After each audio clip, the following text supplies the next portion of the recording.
भाइयों और बहनों सुनो सुनो, सब बच्चा लोग सुनो। आ जाओ, बैठ जाओ पास पास।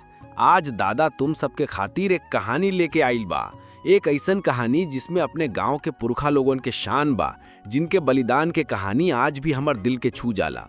कहानी बा हमार अंग्रेजों के जमाने के एक सैनिक दादा के, जिनके बारे में हर कोई गांव में गर्व से बात करेला।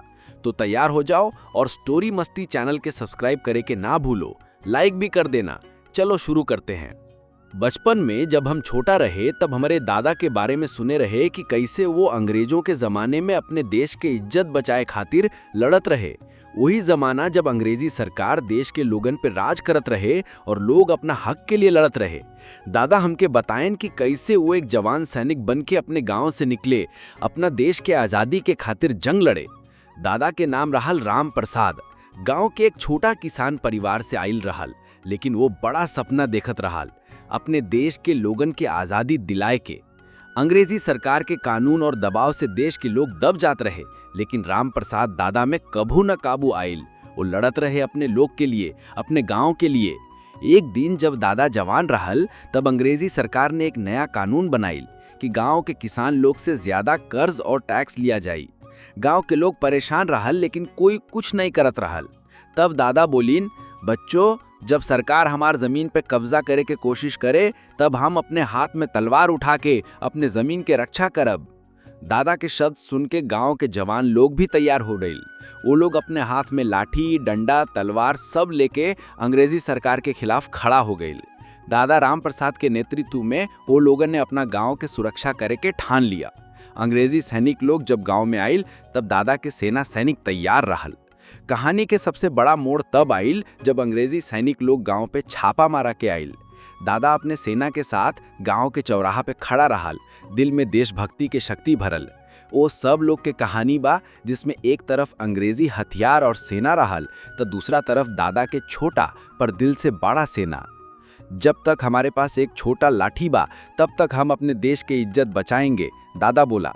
अंग्रेजी सैनिक लोग हमला करे के तैयार रहल, लेकिन दादा के सेना भी तैयार रहल। एक बड़ा जंग हुआ जिसमें दादा के सेना ने अपना जान दे के बदले अपना गांव के आज़ादी के रक्षा करी। जंग के बीच दादा अपने हाथ में तलवार लेके अंग्रेजी सैनिक लोग से लड़त रहल। वो अपने सेना के हर एक जवान के हिम्मत बढ़ावत रहल। गांव के लोग घर के छत से, खाड़ी से, हर जगह से दादा के सेना के हिम्मत बढ़ाते रहल। दादा के विश्वास रहल कि जीत उनके लोगन के साथ ही बा, इसलिए वो कब्बो हौसला ना गवाई। आखिर में दादा के सेना ने अंग्रेजी सैनिक लोगन के भाग जाए के मजबूर कर देल। वो दिन गांव में खुशी के लहर छईल, लोग नाच गईल, गाना गईल और दादा के वीरता के कहानी हर कोने तक पहुंचल।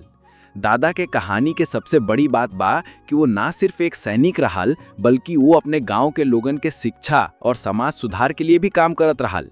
जंग खत्म होके बाद दादा ने अपने गांव के छोटे छोटे बच्चा लोग के स्कूल खुलवाइल, ताकि वो लोग पढ़ लिख के अपना देश के अगला नेता बन सकें। दादा के कहानी हम सब के लिए एक मिसाल बा कि जब मन में देशभक्ति और हिम्मत बा तब कोई भी मुश्किल हमसे बड़ा ना हो सकता। हमार पुरखा लोगन के बलिदान और साहस से ही आज हम आज़ाद बा, और हमें अपने देश के लिए हमेशा गर्व होना चाहिए। तो बच्चों, तुम लोग भी अपने सपने के पीछा कभी मत छोड़ो। दादा के जैसे हिम्मत करो, अपने गांव और देश के लिए कुछ कर दिखावा। और याद रखो, असली वीरता सिर्फ जंग में नहीं, बल्कि अपने फर्ज और जिम्मेदारी निभावे में बा।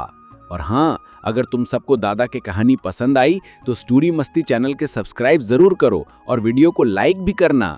ऐसे ही हम तुम्हारे लिए आगे भी अनेक कहानियां लेके आएंगे।